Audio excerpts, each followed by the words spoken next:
Good. Hi, everyone, and welcome to tonight's Astronomy on Tap edition. I'm Laurent Legrand, and I will co-host tonight's edition with Jake, who will present the pub quiz later. Tonight, we will have two amazing talks about astronomy, during which you can ask questions on our social media. So YouTube, Facebook, Twitter, and our team will pass the questions to me, and I will ask it to the speakers at the end of their talk. So we will have these two talks, then we will have a pub quiz, and then we will all be able to enjoy a nice beer in our Zoom pub. During the whole evening, you can always join the Zoom pub and enjoy a nice beer and also talk with the speakers. So the first speaker tonight is Victoria Grinberg, who is a junior research group leader and Margerete von Wrangell fellow at the University of Tübingen, Germany. I'm probably butchering all of that. She's studying the vicinity of black holes and neutron stars, and tonight she will tell us how to see them through X-ray eyes. Victoria, the floor is yours. Thank you so much, Laurent. So then I'm just gonna start. Welcome everyone, grab your drink. I hope you have something interesting. I have water because I have to teach tomorrow early morning. And what I want to do today is to convince you that black holes and neutron stars are among the coolest things out there in the universe, and then that you can see them using X-ray binaries. So first of all, why am I talking about X-rays and astronomy at all? What does the sky look in X-rays? So what you see here is the sky as we see it in the optical light. So the light that we can see with our normal eyes. And the way this image was made was from a space mission by the European Space Agency, by ESA, and they turned it around so that our Milky Way lies along the horizontal line in the middle of this oval. And you need to share your screen. I don't. I mean, Victoria. I don't. I'm so sorry, guys. Do you see it now? Do you see my screen now? Perfect. Oh my God, guys. I'm so sorry. So let's try this again. I want to convince you that this X-ray sky is really cool. So first image, now we are seeing that. This is the sky as you would see it if you were on an optical space telescope and would look at it. So this is a optical image of the sky by the European Gaia space mission. And what you see here is the Milky Way along the horizontal line in this oval, and a lot of wonderful stars, the way you would see them with your own eyes. You can do the same in X-rays, and this is an image taken by the German and Russian Rosita mission. But the cool thing about the X-ray sky is, if you look at it today and 1 day later and a few days later, it's not going to be the same the way it is in the optical, but it's going to actually change by a lot. And this is what you can see on the small animation here. So you see the numbers counting down there. So each second is 1 day. And you see the same image as before. So the Milky Way along the horizontal line, and all those different colored blobs are actually different X-ray sources, so different X-ray stars out there. And kind of like the main thing you can see is they pop up, they become brighter, or they change in color. This is not kind of like as nice as the image you've seen before, because it's a lot harder to see variability, of course, than to make one clear, nice image. So if you look at the X-ray skies, it changes all the time. You see all kind of like cosmic explosions going on. And most of the sources that you are seeing there are actually neutron stars and black holes that behave in a very certain way. So what are actually neutron stars and black holes? It's kind of like a thing one hears about again and again, black holes and so on. Where do they come from in the universe? So all stars are born from a star-forming nebula, a molecular nebula. And normal stars like our sun, dwarf stars, live a long and kind of settled life that allows them to have planets and life on planets and so on. Maybe they become a supergiant towards the end of their life, but in general, they kind of like fizzle out and become white dwarfs in the end. The story is really different with massive stars, so with the ones that are a lot heavier than our sun, like 8 or 10 times as massive and more. Those stars live really fast, 100 times, 1,000 times faster than our own sun. And towards the end of their life, they explode in giant explosions called supernova. But the interesting point is then what happens with the core of those stars. So they throw out their outer layers in a supernova, but the core becomes either a super dense neutron star, or it falls together even further and becomes a black hole. So those are the things that we as X-ray astrophysicists, and I especially am especially interested in, those kind of like dead bodies of most massive stars. So what's a neutron star anyway? So a neutron star is what's left after a massive star dies, after it explodes as a supernova. And this, by the way, the view graph is by my colleague Inga Saathoff, who does this like really cool, really cool images of different astrophysical objects. So a neutron star is about as massive as the sun, but has a radius of only 10 kilometers. So it's tiny. If you take like a 1 spoonful of material from a neutron star, it's gonna weigh about as much as a mountain. So like 1 spoonful weight as much as Everest would weigh. And they have really strong magnetic fields, and they have like all kind of really strange physics going in them. So the different elements are really squeezed together. So this whole thing really consists of neutrons, and we really don't know actually what happens in the middle of those things. So they're super interesting to learn about. And similarly with black holes. So we kind of all heard this word, right? And people who watched movies, I don't know, like the first movie of the new Star Trek franchise have certainly encountered black holes. So what are they and why they are black? So imagine our own Earth. If I jump up, I'm gonna fall back onto the Earth because I'm not fast enough to escape from it. It's different for a rocket. A rocket that's fast enough is gonna escape the Earth's gravitational field and can go out into space. So now let's take the Earth and make it smaller. As we make the Earth smaller, just kind of like squeeze it together, but don't lose the mass. The velocity that the rocket needs to have to get away is going to become larger. And at some point, when the Earth is really, really small, the rocket would need to be faster than light to escape. And faster than light doesn't exist in the universe. So black holes are things where no light can escape from. And you can also imagine them as a kind of like, imagine like a really thin sheet of foil out there. And you can put like a pillow on top of it. So it's going to be like a little bit deformed. This is what happens with space-time if you put the sun on there. If you put a black hole in there or a neutron star, you get a really, really, really, really deep hole into your foil that material can fall inside. And what we especially have is Schwarzschild radius. This is kind of like the smallest radius to which you can squeeze in a certain thing from which no light can escape anymore when it becomes a black hole.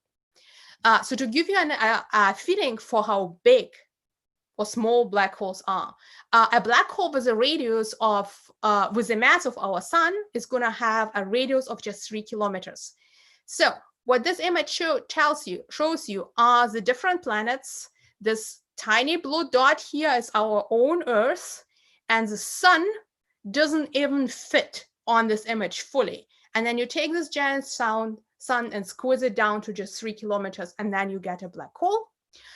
If you want to make a black hole out of our own Earth, you'll actually have to squeeze it down to a size of a marble with a radius of about half a centimeter just. So those are neutron star and black holes. How do we observe those small things out there in the universe? How do we see something that just like has 3 kilometers in radius and is just black? So do we look at an astrophysical image and say, well, it's kind of black and it looks like a black hole, the way it's done here on this comic. And this is, of course, not the way to go, right? A small black dot is not something we can see. And this is where things that we call X-ray binaries become really, really important. An X-ray binary is a black hole or a neutron star that sits next to a normal star. And I have to tell you that most of the images I'm going to show you of what X-ray binaries look like are all artist impressions. So we can't really see it in that much detail, unfortunately, but we can try imagining what those things look like. So we have a normal star. We have what we call a compact object, which is black hole or neutron star. So something that's like really squeezed together, really small and compact. And the important thing is that a part of the material from the star is falling onto the black hole or the neutron star.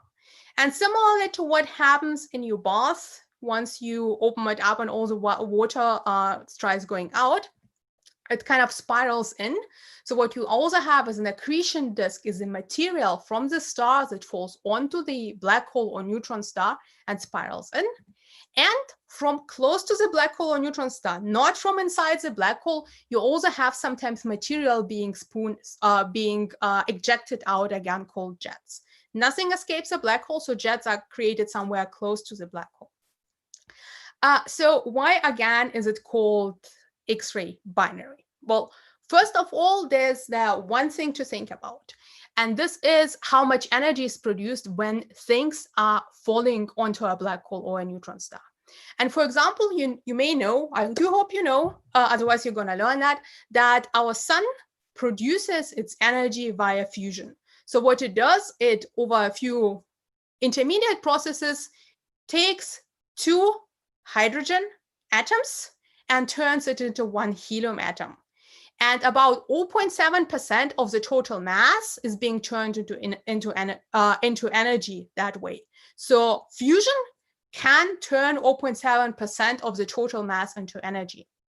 However, if you have material falling onto the black hole or neutron star, and do you remember this picture of the space-time as a foil, and how there's like a really, really, really deep well that's a black hole or neutron star is creating. Imagining stuff falling in and the energy that's released in that way.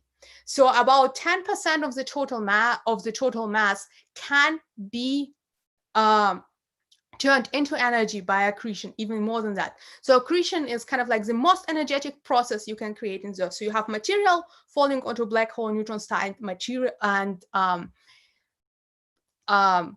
energy that needs to be released in some way.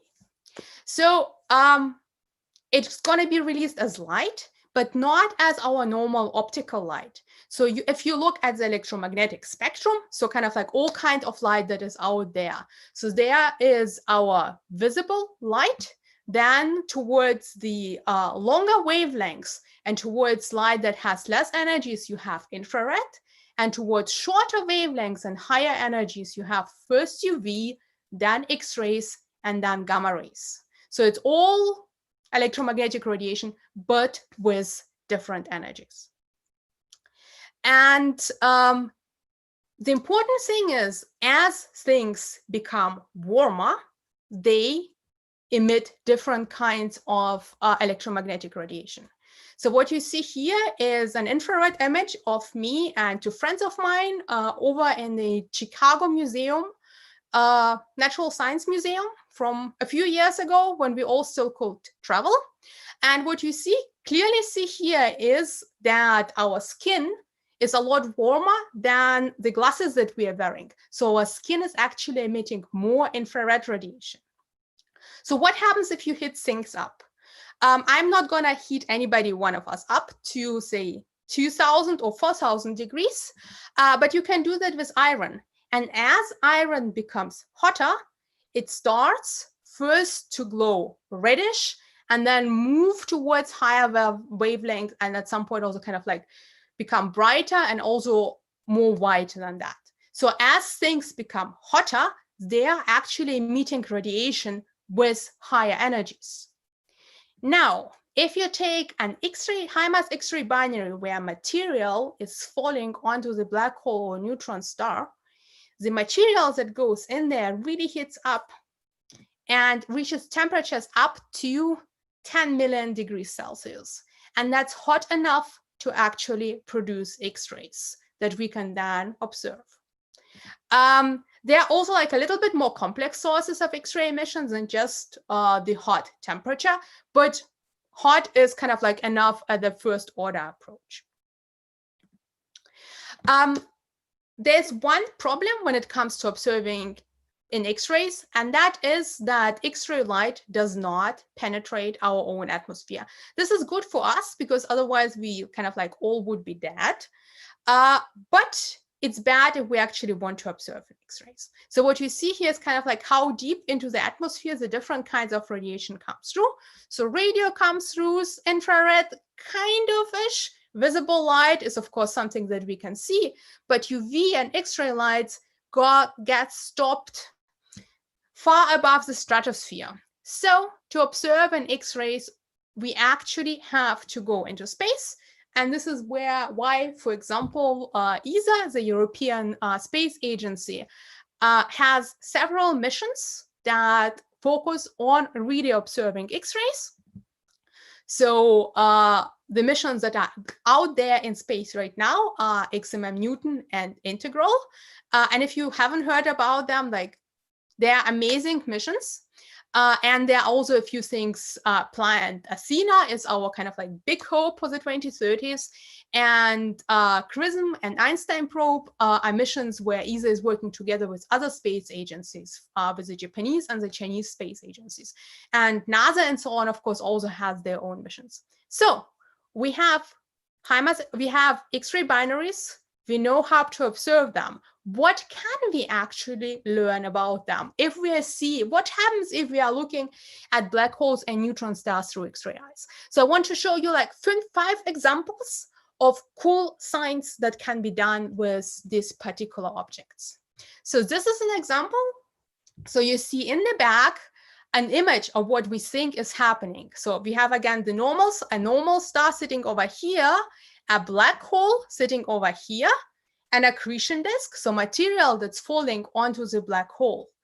And because of the radiation that happens close to the black hole, some of the material from the disk is being blown away again. And this is something that we can observe as what we call absorption lines in the X-ray spectrum by seeing as the light goes through this wind material, it's getting changed. So what we are seeing is that most of the material actually falls into the black hole, but some gets ejected away by strong winds. So we can learn more about how things fall onto those compact objects by observing X-ray binaries. We can also learn about space-time, about black holes, and this is work that has been led by my colleague Riley Connors from Caltech that I also contributed to. So black holes are like really strange things. They're really small. They're really deforming the space-time. And light close to the black holes, it's not going to go on normal straight lines the way it happens with in normal space-times that's not strongly deformed.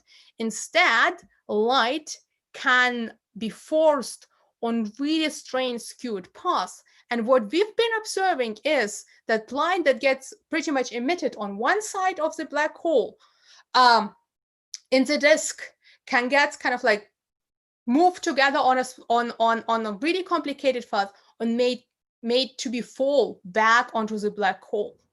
So you see this kind of black hole illuminating itself, bending light back onto its own accretion disk. We can also learn a lot about emission that comes from those jets, from those streams of material that get ejected from close to the black holes. So we observed the sky with the Integral telescope, and what you see as this one small dot here is Cygnus X1, is a pretty well-known black hole. And what we can do with Integral, we can see whether this light is polarized. So kind of like where the individual photons go step in step instead of like running all in different directions. And it's actually is polarized. And by that, we can tell that it's coming from close to the compact object where there are really strong magnetic fields. And last but not least, as a really cool idea, we have neutron stars out there that spin really super fast called millisecond pulses. And one of ideas of how those neutron stars actually spun up so fast is shown in this video here. So there's a neutron star that's sitting in there and getting comparatively slow, and then you have material falling onto it and actually spinning it up. And that can only happen in an Xray binary.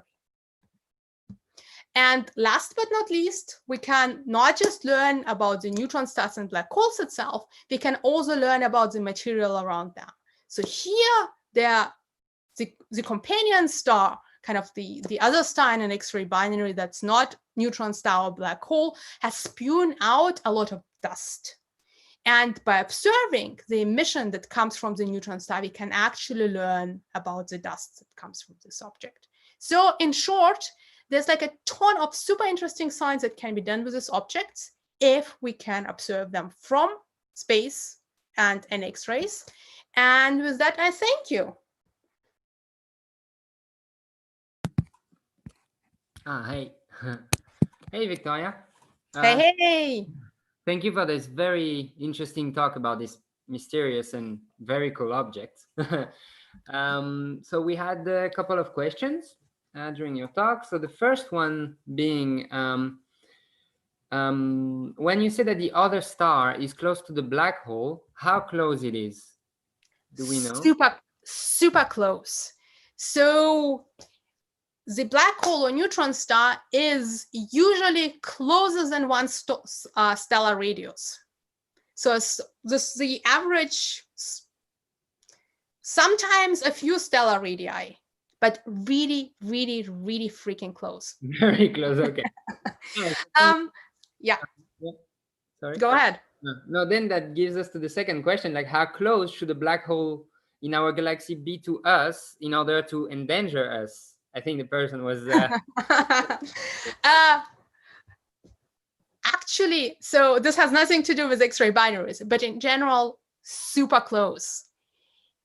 Okay. So you can, like, I don't have like a mass, but there could be a black hole within the next light year or so, and we would definitely not even know about it because it's small and black. And it's like, yes, it's a very, very deep potential well, but it's really far away. So we are not seeing that. And if nothing falls onto the black hole. Okay, so it wouldn't attract us, it wouldn't endanger us. No, not at all. Okay, so we should be still safe for a couple of years, I guess. Yep.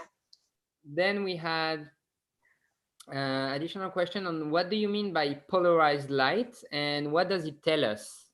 Okay, so it's a bit a complicated concept, but the way I like imagining that. So you have, if you look at light, not as a wave, but as particles. So or maybe a wave. So it can go kind of like, and this one goes this way, another goes this way. So they all go kind of like, not all your waves go not in step, but in like different directions.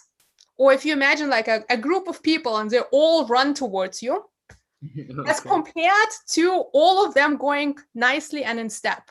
Polarized light means that your photons or your electromagnetic waves all go in step. And this can only happen, or like the only way for it to happen in Xray binary is if you have a really strong magnetic field that forces your light to move in step. And that can only happen in, well, we think it can only happen in jets. As always in science, there are different people with different theories out there. But the one that's most supported, I think, by the community is jets and high magnetic fields in jets. Okay, so that tells us, if we observe it, that tells us that there is a jet there. Yeah. Okay. or that the emission that we're observing is coming from the jet that way. Okay. All right. That's very cool. Then as last question, I guess we have what's your favorite neutron star or black hole? That's a mean question. I have two favorites. They're the kind of like the two brightest objects. So I did a lot of my PhD on Cygnus X1. So this one is kind of like really close to my heart because this is 3.5 years of my life. And also because there's a really cool story where Kip Thorne and Stephen Hawking had this bet that somebody is gonna really show that there are black holes out there. And Stephen Hawking, who did bet for we'll never know if there are black holes out there, at some point had to admit, yes, Cygnus X1 is definitely a black hole, and we have a proof for that. So he lost the bet. So that's why I like Cygnus X1. But there's another object called Vela X1, which is a neutron star with a really fat star next to it that I can do a lot of cool science with. And that several of my students are working on, and I worked on. So I also like this one. Okay. Don't make me choose. It's like choosing between, I don't know, like best friends. I can't. I guess you can have two favorites. That's not a problem. Okay, so then a last question, because I think it's very nice. Is spaghettification a real thing? Yes. Yes, it is. So what in the end it means is, so even if you're on Earth, your feet are actually gonna feel a little bit more gravitational pull from the Earth than your head does.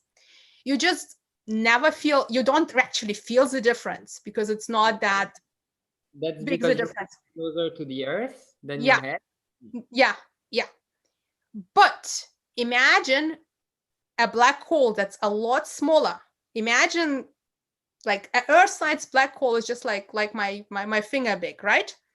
So the difference between how much closer your feet are to that black hole are really different from kind of like how close your head is. So your feet are going to be pulled towards the black hole much stronger than your head, and you're going to be turned into a spaghetti. Okay, and so it's a real thing. It's a real thing. I don't want to experience that. I hope you don't neither. That sounds very scary. Yes. We have a couple of other questions, but I guess we will have to wait for the Zoom pub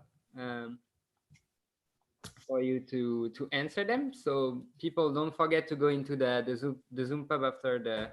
Oh wait, we have one more question. Apparently very important. A YouTube question that is coming. Okay, let's do that. Let's see what they say. Oh, sorry. I cannot. Damn it. Okay, we have then another question. What happens to the matter that goes into a black hole? We don't know. Because out of the black hole. We don't know what happens. No, seriously, we don't know what happens in the black hole. So this is the big thing, right? No light can escape. Nothing can escape, and maybe even no information can escape. So there are people who have theories, but I'm an observational astronomer, so I only believe what my telescope can see, and my telescope cannot see inside a black hole, so we don't know. It disappears. Okay, that's yes, I guess that's for now the best answer we have, and for probably, I guess, a long time. Yeah, but it's a cool research to work on. I can imagine. So I guess we will have to go to the next speaker and have the YouTube question in the Zoom pub altogether. See you later, everyone. Yeah, and see you in about half an hour. Okay. So the next speaker is a PhD at the Kapteyn Institute, and his name is Andrea Afruni, and is studying the environment surrounding galaxies and the matter that permeates them. But he will probably be better at explaining it than me. And he will tell us tonight about how to fuel a galaxy. So quite an interesting subject. Andrea, you can start. Yeah, thank you very much. I'm gonna share my screen. You see it, right? Okay, so yeah, hi everybody. I'm Andrea, and thanks first of all to the organizers for inviting me to give this talk. And today I'm gonna tell you something about what we know about how galaxies evolve and form and evolve in the universe. And I guess later in this talk is gonna be a bit more clear what I mean by fueling a galaxy. Okay, so to start, I think we all need to be on the same page and to understand what is a galaxy. When I talk about galaxies, I'm referring to objects that look more or less like this one in this picture.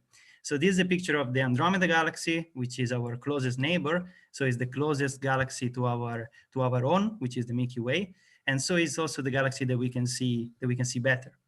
And now this galaxy, all the galaxies have a complex composition, and we're going to explain a bit more about that. But for the moment, you just have to remember that they are that their main ingredients are stars. And there are a lot of stars. And in a galaxy like this, or like the Milky Way, there are more than 100 billion stars.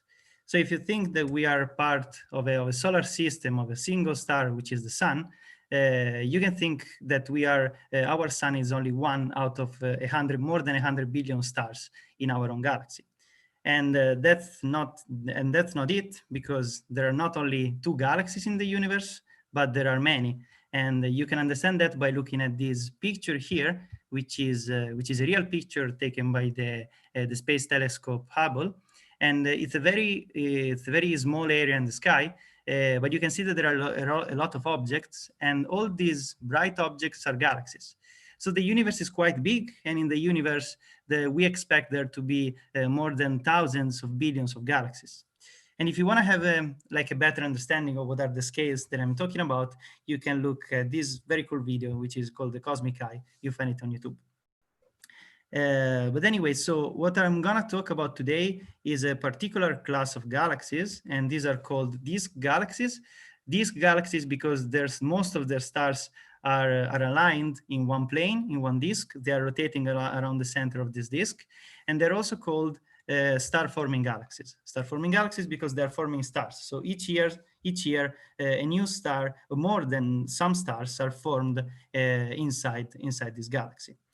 And yes, so this also already makes it clear that these objects are not like static objects in the universe, but they move and they evolve. So this galaxy, Andromeda, didn't always look like this, but it went through a whole process of evolution that made it look like this very beautiful disk today in our sky. So to understand galaxy evolution, I guess we first need to understand how we observe everything in the universe, and we have seen this already in the previous talk, so maybe it's going to be a bit more clear now. So how do we observe the universe? To observe galaxies, we use our telescopes, and our telescopes collect the radiation that comes from the material in the universe, from any process in the universe. And this radiation is going to fall in one part of this spectrum, which is the electromagnetic spectrum. And that's how we are going to observe it. So we are used to think just about the visible part of the spectrum, which is the radiation that we can see with our naked eyes. But a lot of elements and material and processes in the universe emit in other parts or absorb in other parts of the spectrum. We have seen, for example, that there is a lot of stuff happening in the X-ray. So with our telescopes, we can look at particular processes or materials looking in different parts of this spectrum. And each telescope is designed for a particular region. So now the stunning fact is that the material that we observe in the universe, that we can observe and that we know about, is only a very little part of the whole composition of the universe. We can understand that by looking at this plot. This is a pie chart.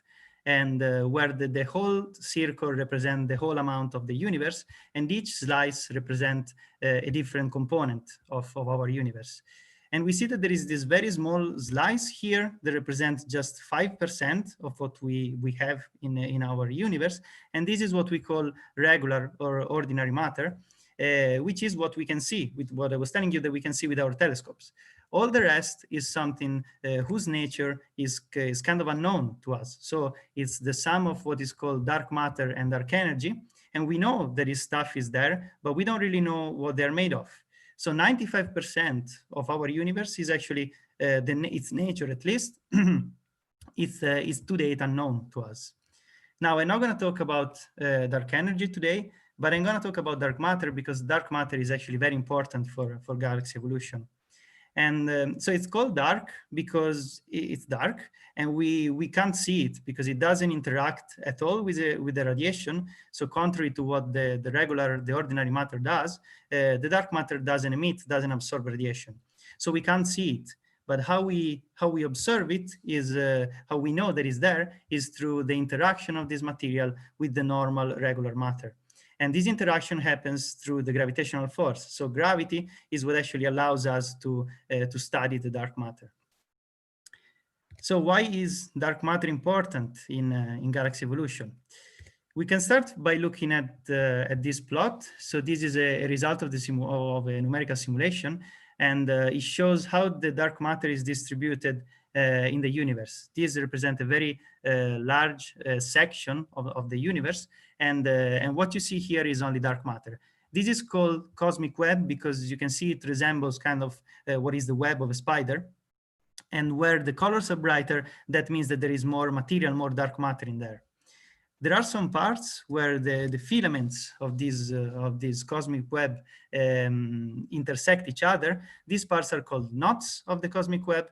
And in these knots, you have a particularly high concentration of dark matter. And this leads to what we call dark matter halos. So these dark matter halos are located in these points in the universe.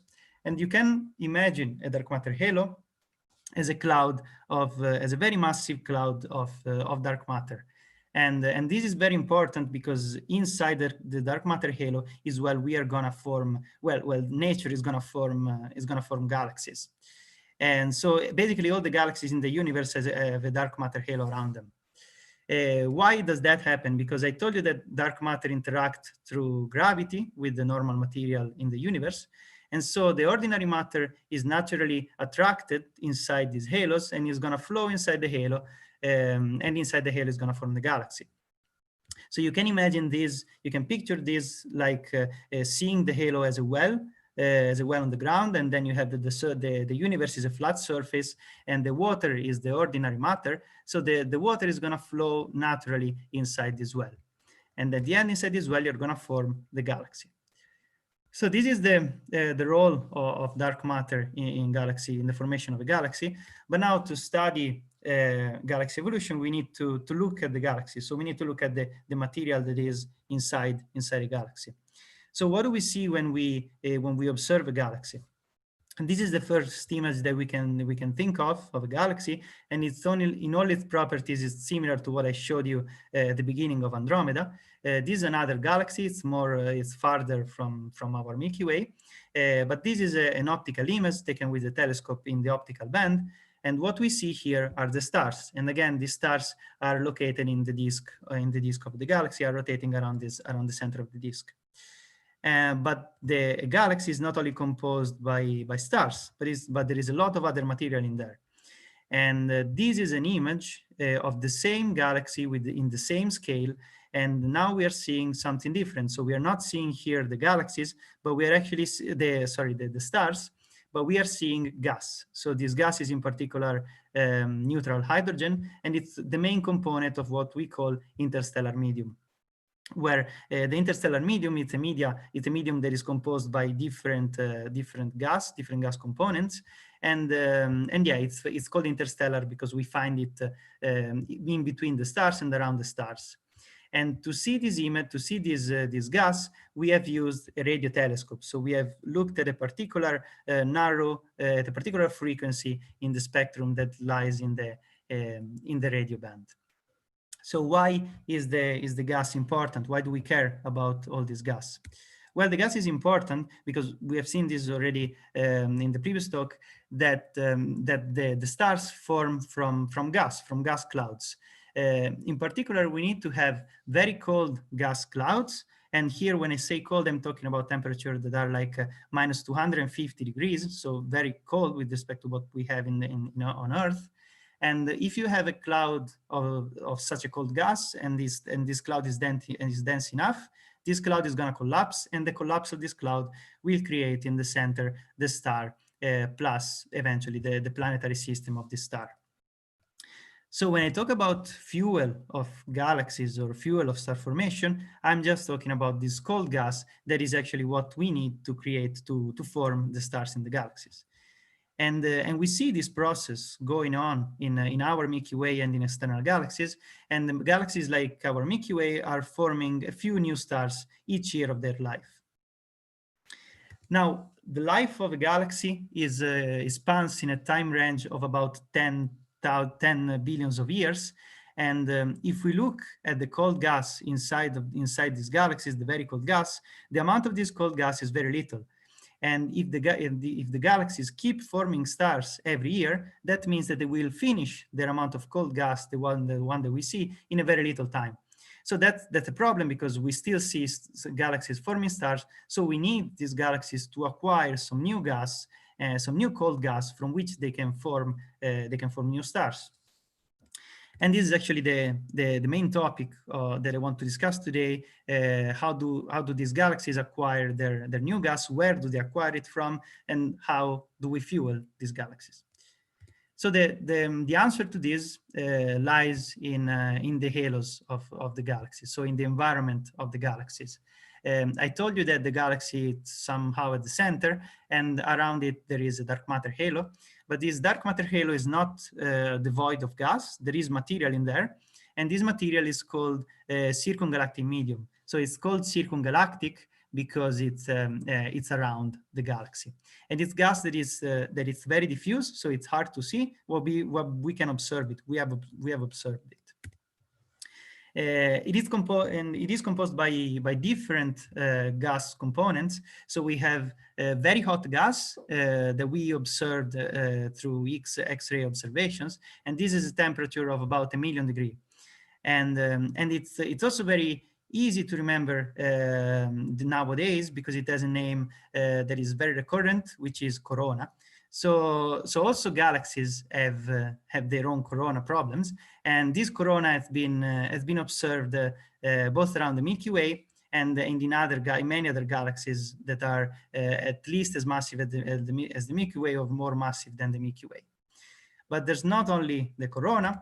We have other gas phases. So one is another main one is the cold gas. So what we call the cold circumgalactic medium. And we have observed it recently, actually in the last decade or two, and we can observe it in the ultraviolet band of the spectrum. And it's interesting because this gas has a temperature of about 10,000 degrees. So it is actually hotter than the surface of our star, of our sun. But we call it here cold, although it would be very hot in terrestrial standards, because it's just colder than the hot corona. So yeah, everything in astronomy is quite relative. And yeah, but the main point here that I want to make with this slide is that around the galaxies there is a lot of gas. So there is a huge amount of fuel that can, in principle, accrete into the galaxy and can be used by the galaxy to form new stars. And we see this happening in simulations. So in theory, this is a result of a numerical simulation. What you see here, so the white circle is the extent of the halo of a galaxy, and here the galaxy is at the center, although you can't see it. And what we are seeing here, the gas. So the orange stuff is like the very hot gas, while the blue or purplish stuff represent the cold gas. And we see in these simulations that there is a lot of cold gas that is actually accreting towards the center. Although the way of on how this accretion happens are still not clear, still debated, but a lot of cold gas is actually reaching the galaxy. So we observe this gas in the observations, and our simulation tell us that there is accretion, that there is new replenishment of fuel inside the galaxy by accretion of this gas. Now, actually, the problem is quite the opposite now than what we had before, because if we consider only the accretion of gas, of this cold gas in the center, we will have too much cold gas accreting inside the galaxy. And from the predictions that we have from simulations, only considering accretion, we will have that the galaxy should be much more massive than what we see today, and with many more stars. But that doesn't happen. So what is the solution to that? What is the solution that nature found to let us see the galaxies as they are today? So we have to consider that the galaxy at the center also has a role in all this process. And the role of the galaxy will be to reduce the amount of cold gas that is accreting into the galaxy. And how do they reduce this accretion? Through their stars. So I told you that the stars are formed, so they form every year in the galaxies, in star-forming galaxies, but then they have a lifetime, and in particular stars that are more massive than the sun have a very short lifetime, at least, well, short in astronomical timescales, and at the end of their life they will die and they will explode, and these explosions are called supernovae explosions. And we see these explosions in the universe because you see here, this is an image of what we call a nebula. This is called the Crab Nebula. It's a very beautiful image. And it's just the rest of one of these very powerful explosions that happen in the universe. It's called the remnant of supernovae. And then if you consider that in a galaxy there are a lot of stars, if there are a lot of stars that are exploding at similar times, then this could create a process that has a galactic scale. And what happens is that there is a lot of gas due to these explosions that is flowing out of the galaxy. And so we see these very powerful outflows in galaxies where there is a lot of star formation. Now, we call the impact, all the processes that are related to the impact of these explosions, these supernova explosions, into the circumgalactic medium, so the medium that is around the central galaxy. We call these processes feedback processes. And there are many, but overall, the main effect of these processes will be the one to reduce the accretion of cold gas inside the galaxy. And you can see this by thinking about the most straightforward of these processes, which is that you have some accretion of cold gas, and when you have these explosions, some of this cold gas will either be ejected from the galaxy, from the central galaxy, or will be heated up, warmed up by these explosions, taking the energy of this explosion. So the amount of outflow is actually regulating the amount of accretion. And this sets a sort of cycle, a stable cycle. That is what I'm trying to show you here. So we have some cold gas that is accreting into the galaxy. This cold gas will create stars. The stars will have some lifetime. They will explode as supernovae. And the supernovae will create outflows that will remove some of this cold gas. But then you have new cold gas, new stars, new supernovae, and so on and so forth. So in a galaxy like our Milky Way, in a galaxy like Andromeda, so a star forming this galaxy, you will have the main part of this galaxy, the main part of the life of these galaxies is regulated by this cycle, this self-regulating cycle in which the outflows regulate the amount of accretion of gas inside the galaxy. And I'm gonna show you here now just to end, how do we see this in an hydrodynamical simulation, numerical simulation? So what we're looking at here is the life of a galaxy from its very beginning till the end, and yeah, so the scales of this, the scale of this video is like the halo of this galaxy. The galaxy is going to be formed at the center, and we are looking here at the gas. So the brighter the colors, the denser and the more cold and more gas we have. So we see that at the beginning there is a lot of gas that is going on, that is accreting towards the center, and all this gas is gonna go inside the halo, at the center of the halo, and in this center is gonna start forming the galaxy and the stars. And we can see that looking at these two panels at the bottom. So these are two zoomed in of the center of this region. And yeah, you see on the left one we have the gas, and on the right one, well, sorry, on the right one we have the gas, and on the left one we have the stars. And you can see that at this time of its life, the galaxy has already formed a kind of a stable disk that is rotating. And once you have all this disk, in this disk there's going to be more star formation, and the star formation will start setting up these supernova explosions. So you see that at some point we'll have some gas that is also flowing out of the galaxy, and we are starting this cycle of outflow of gas and accretion of new gas. And this is a sort of stable cycle where the feedback of the stars regulates the amount of accretion inside the galaxy. And this will lead us to have a galaxy that will look more or less similar to what we see in Andromeda, today. Now, just as a disclaimer, all this accretion. Now, what I said here, I put it in a kind of a simple way, but how this accretion happens and how the feedback happens is still a matter of debate. So it's very important actually to study all the gas around the galaxies, all the circumgalactic medium, because by looking at the observations and from the predictions of the theory, we can understand how this accretion and how this feedback from the galaxy happens. Okay, so I am done. I will just leave you with a summary of what is the life of a galaxy like this, like Andromeda that we see nowadays in the sky. So the first step is to have a formation of a dark matter halo. Then this will accrete new gas, and this gas will go towards the center, and the cold gas in the center will create new stars, and the stars will be part of the galaxies.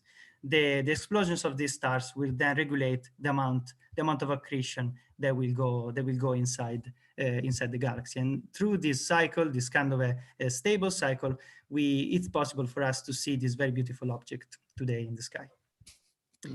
Thank you very much.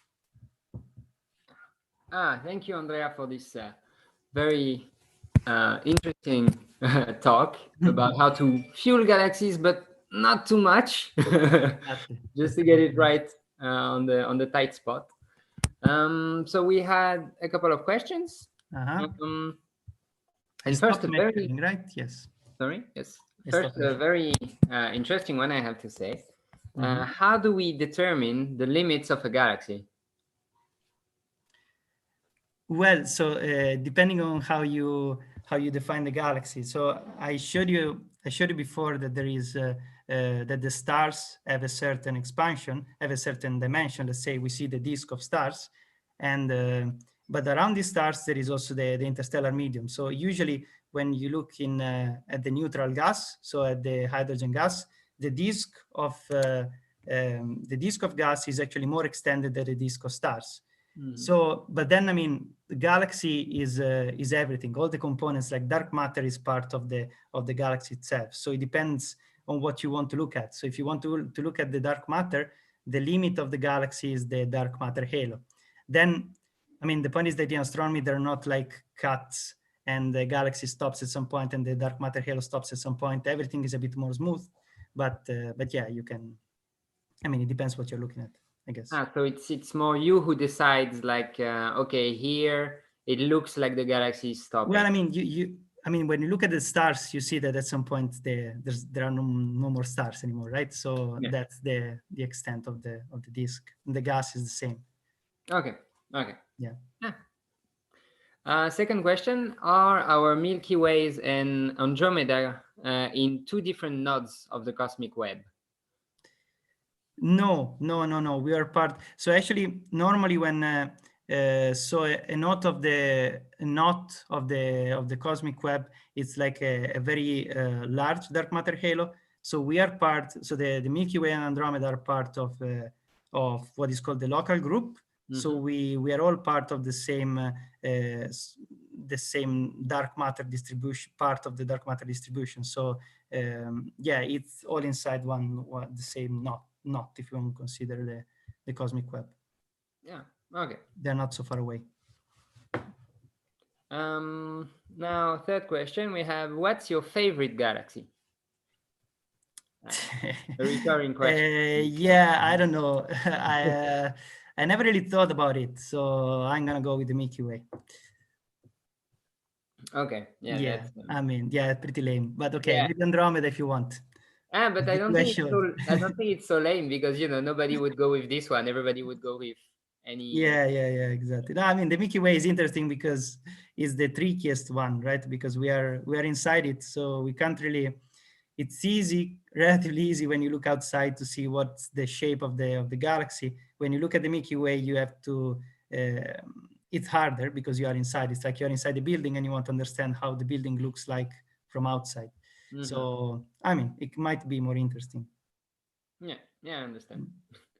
Are some galaxies more suited to possibly have some forms of life than others? Although I guess it's a bit far away from Yeah, I mean, what you presented. yeah, I don't know. I don't really know. The point is that I mean, the life really depends on the star, that you have. So I guess the galaxies that have more stars, like similar to our sun, maybe are more suitable for life to develop there. But yeah, if it's really related to the type of galaxy that you have, I'm not really sure. I don't know. Okay. Yeah. As a last question, so it said, I understand that certain objects are so far away they don't have any relation to us. Can you elaborate on this? Well, so the point is that the closer you are, the more let's talk about gravity. So the closer you are, the more gravity will impact your object, the object that you have. But if you're very far away, the gravity will still actually have a role. So gravity is still there, but the object is so far that is not going to be. So the gravity that you perceive from that object is not high enough for it to be fundamental for how that object moves. Don't know if it's clear. So everything is kind of related, but the farther you are, the less strong the force between these objects is. Okay. Yeah. So yeah.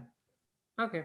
So we had other questions, but I guess people will have to join the pub quiz to get an answer. Yeah. Perfect. Thank you very much for joining us. Thank you very much. So yes, following is the pub quiz on Kahoot. Jake is gonna host the pub quiz. Yeah, you should see on your screen right now the link to in a minute right now the link to the pub quiz, and then please join the quiz. We'll be sharing it in a second. Please join in the next 2 minutes, and we'll start in 2 minutes' time having the pub quiz online.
Sorry everyone about that delay, but a little issue with joining the screen or not joining the screen. Now I'm back and live, and hopefully people can hear me. Will be just listening behind me to tell me how long it is between when my voice sounds and when you can hear it, which is approximately, we don't know yet, some kind of seconds or not.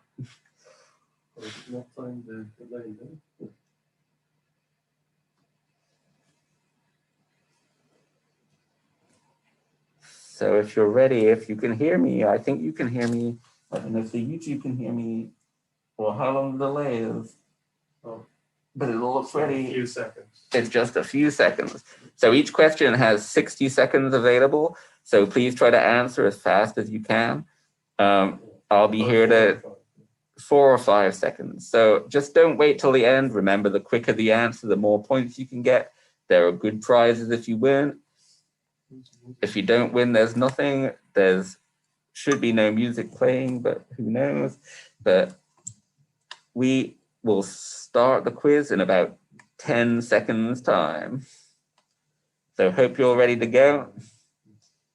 I'll come in and out of the corner if I can, but currently our settings are pretty bizarre. They're ready. Everyone's ready. Everyone's waiting. We're gonna start right about now.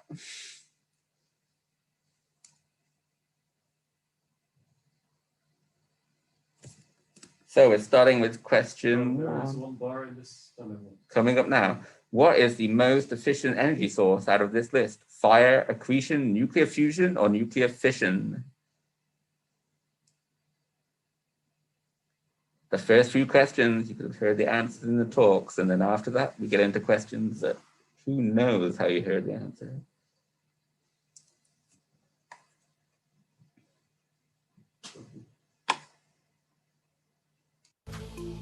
We'll have some of the Kahoot question sound playing, I guess.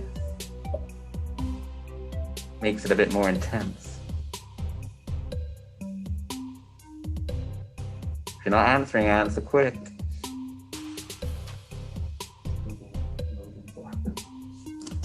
Make sure you're reminded to post the answer early.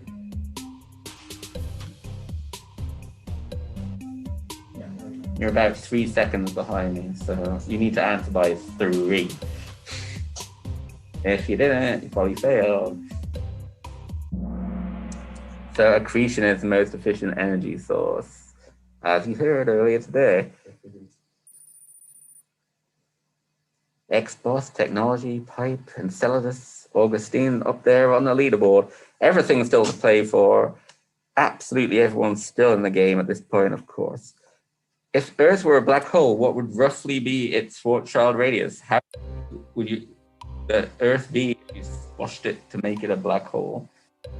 0.5 millimeter, 0.5 centimeter, 0.5 meter, 0.5 kilometer.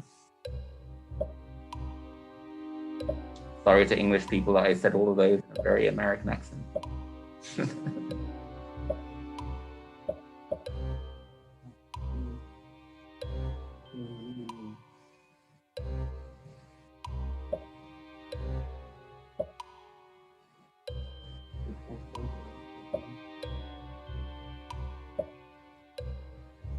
Faster you answer, the more points you get. The more correct you answer, the more points you get. Answer fast and right, as we always say.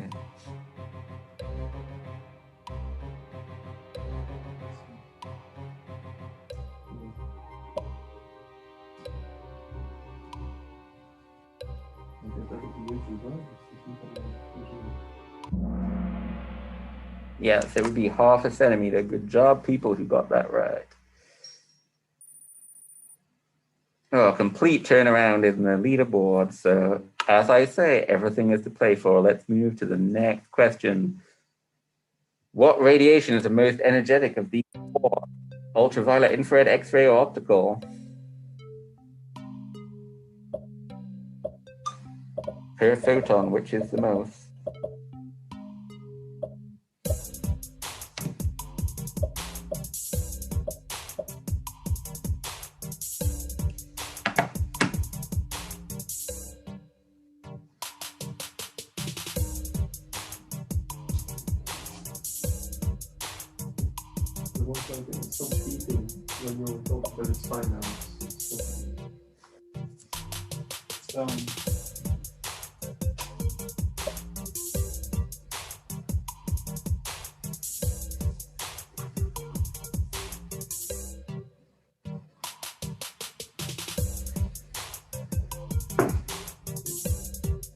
Hurry up and answer if you didn't. I guess someone's not there who's really answering the questions. Yeah, X-ray most powerful. Good job, guys. See how that changed the leaderboard? Just a little bit, but everything's still to play for as always. Especially as we have these questions about the then more. Black holes and neutron stars are created when 2 stars collide, a massive star dies, a star-forming nebula collapses, or a sun-like star dies.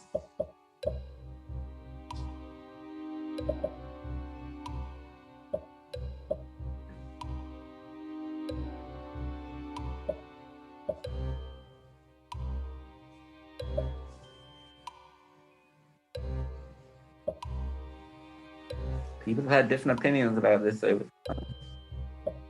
Worth knowing.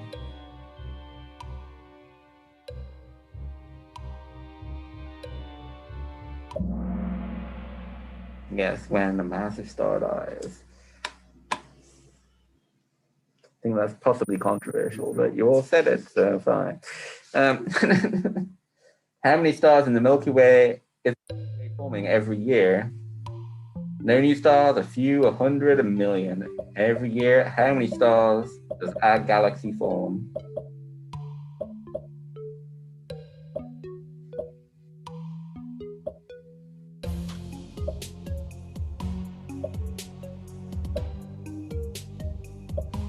I should tell you that tech crew are trying to win the quiz, but they're not doing very well, so.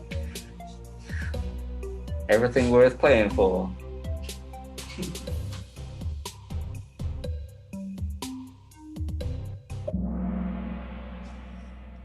A few is a good answer. Much to the embarrassment of our technical support. Good job there, technically supporting this online and not astronomy. Now they're going to be annoyed with me, but keep going. Everything to play for. Whole changes in the top of the leaderboard. As I said, after the first questions that are talks, there's been more questions that you have a chance with too, if you don't know anything about astronomy. What is the corona of a galaxy? Cold gas distributed in clouds, a deadly virus around a galaxy, hot gas at 1,000,000 degrees, or a gas accretion method?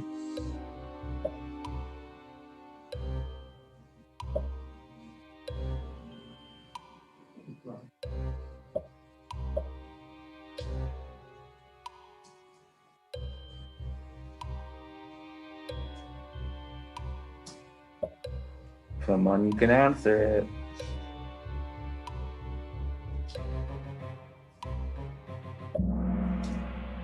Yeah, there we go. Hot gas at millions of degrees around the outside of galaxies. Found only in X-rays, as we heard in the talk. Oh, leaderboard stayed very, very consistent. What percentage of the universe is made of matter? 10, 27, 38, 75.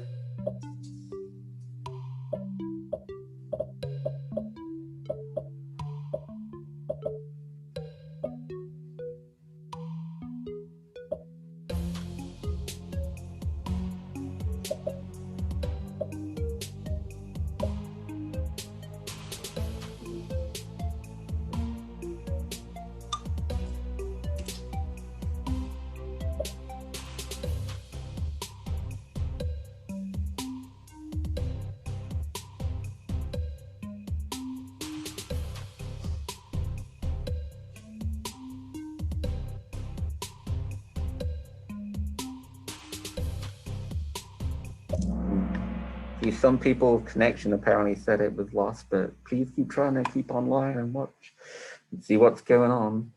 But we have exactly 27%, maybe exactly 27%, but certainly not 38, certainly not 10, and definitely not 75.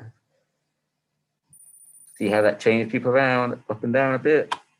Yet again, everything still to play for, especially as there's still 10,000 points available. What is stellar feedback? A set of processes related to the formation of stars, the core of a star, a very good review, and a set of processes related to the death of stars.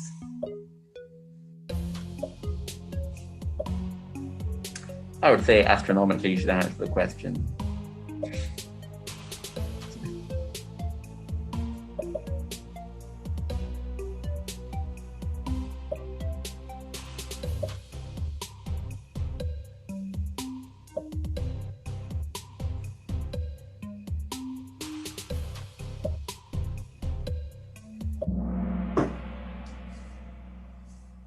Yes, indeed, a set of processes related to the death of stars.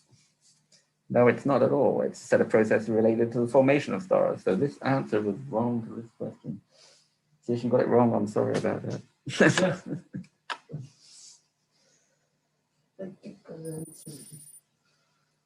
You can come argue later. So the next round, the next 10 questions, and we started with a little Halloween theme as we're just after Halloween. So we're going to look at these quotes.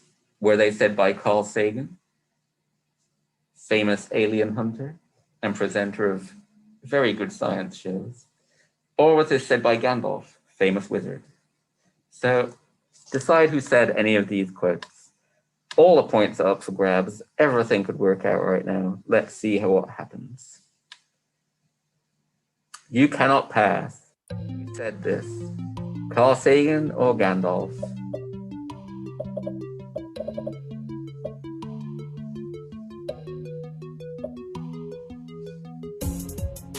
We should point out this was the Carl Sagan and Gandalf answers can be both in things they said in movies or things they wrote in books. You're not sure Gandalf wrote any books then?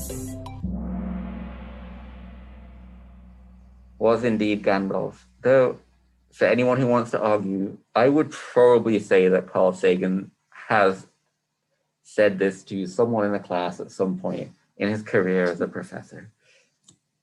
Can't guarantee it, but it's possibly likely. Oh, all over the place again with the scores. This round is normally a killer, so we'll see what happens. Keep going. Here we go. It pays to keep an open mind, but not so open your brain.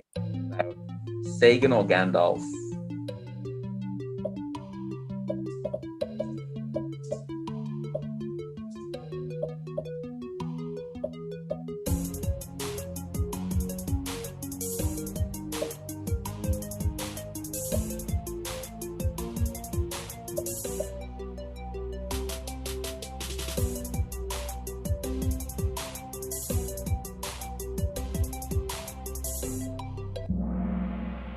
It was Sagan. Pays to keep an open mind, not so open that your brain falls out.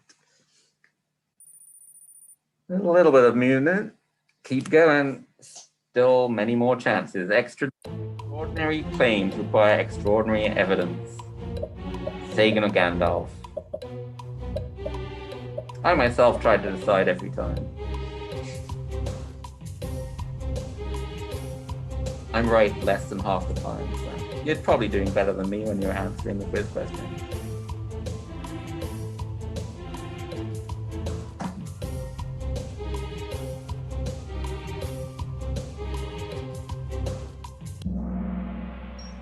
It was a Sagan quote. Extraordinary claims require extraordinary evidence.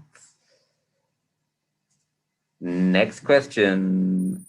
After we see how people did, not a lot of change. And even the very wise cannot see all ends. Sagan or Gandalf? Oh, people are voting fast on this one. Slow down, but quicker voting than ever before.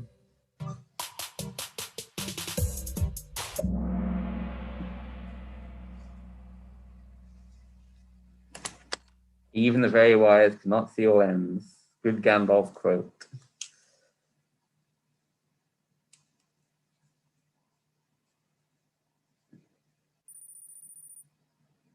COVID-19 back on the board again. See how that goes for them. But I could be wrong. Which one of them could possibly have said this? Big flurry of answers yet again.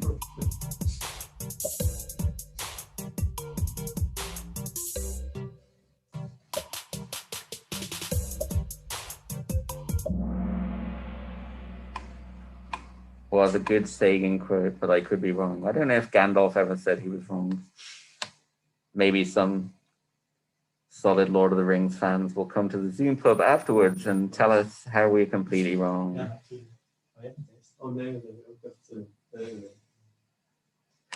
The candle flame gutters. It's a little pool of light trembles. Darkness gathers. Sagan or Gandalf? I know what I'm voting, which means I'm probably changing my mind to vote the other way.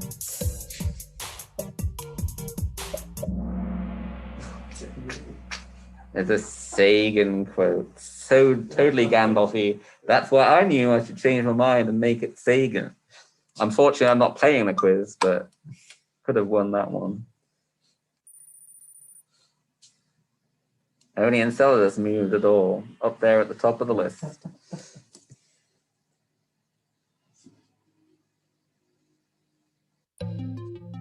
He that breaks a thing to find out what it has left the path of wisdom.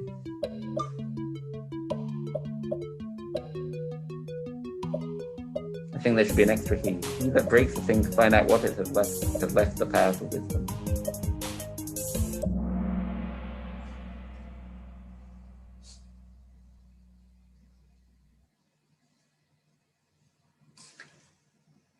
Was Gandalf. Things are staying pretty solid at the top. What else is going to happen in the last 3 questions? 17, 18, 19, 20. Last 4 questions. Sailors on a becalmed sea, we sense the stirring of a breeze.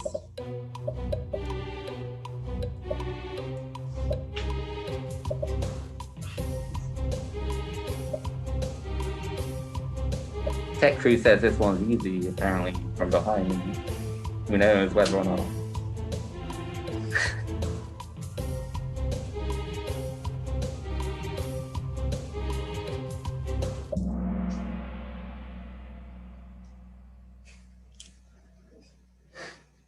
Sailor on a becalmed sea was, in fact, a Carl Sagan quote.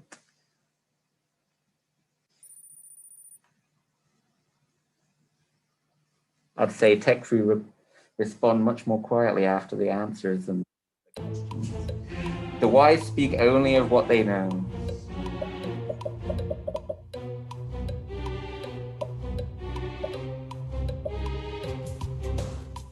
Was it Sagan? Was it Gandalf?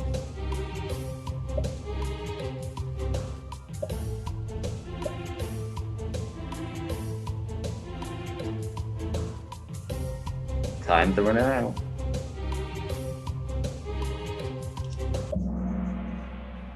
Yeah, Gandalf. The wise speak only of what they know. Oh, some changes going on up there. Still everything to play for the last 2 questions. For small creatures such as we, the vastness is bearable only through love. Sagan, Gandalf. For small creatures such as we, the vastness is bearable only through love.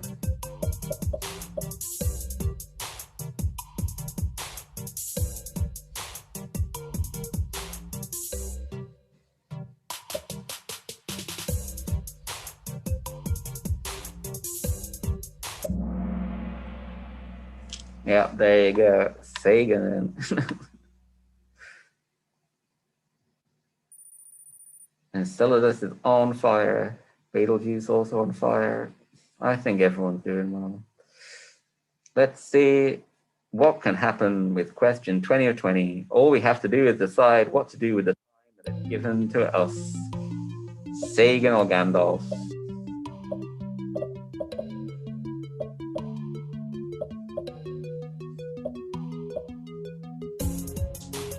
I'm always very intrigued to hear what you thought about all the answers. If you join us in the Zoom pub afterwards, you want to know who you are, you want to know what you thought. Indeed, Gandalf. I feel like the team behind it has not done very well. But join us in the Zoom pub to see how they did. Xray Binary, you've come 3rd. Betelgeuse, you've come 2nd, and in 1st place is Enceladus. If you've won, please take a screenshot of your screen and then share it with us. Come to the Zoom pub afterwards, and we will organize getting you a prize depending on where and who you are. There's various prizes available around the world. So we'll move on now, and I will stop sharing my.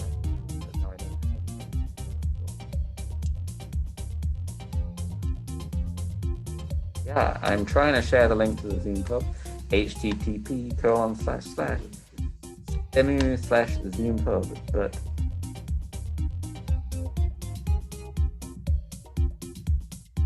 as ever, where it becomes impossible to turn to zoom back on. It's so annoying.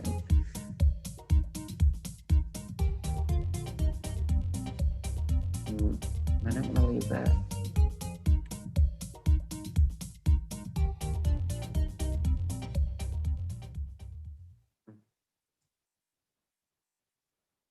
Anyway, come to http://stemu/zoom pub.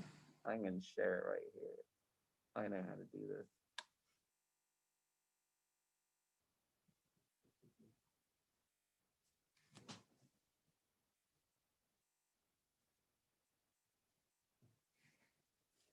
So please come here.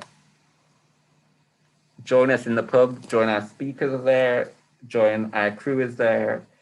Everyone will be there. We'll leave this link up for the next couple of minutes and then we'll take it down. And so just come to the pub, especially if you're a winner of the quiz, even if you're not a winner of the quiz. Join us now.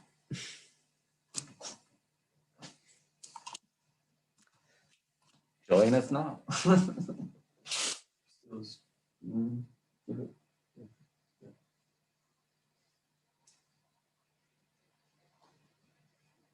Hi everyone, how did it go then?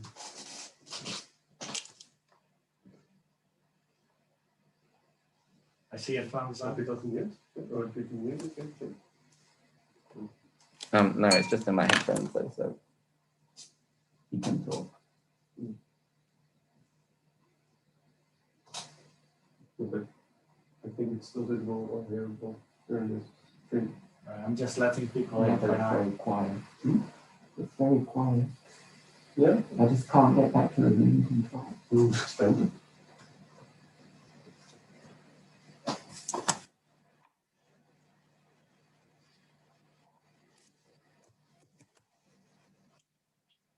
No, I can't.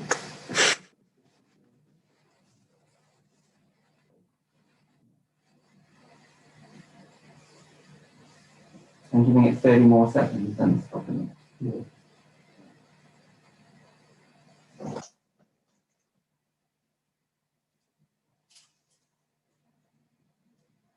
After the third question, I think. I would lose anyway, so yeah. After the third question, I think. I really want to know who is Yeah, it looks like, yeah.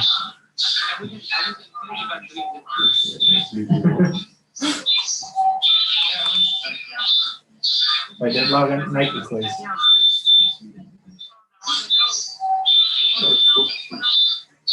How do I mute everyone? I'm stopping the stream, so they'll stop doing that. Yeah? So they stop it? Okay? Yes, end the stream.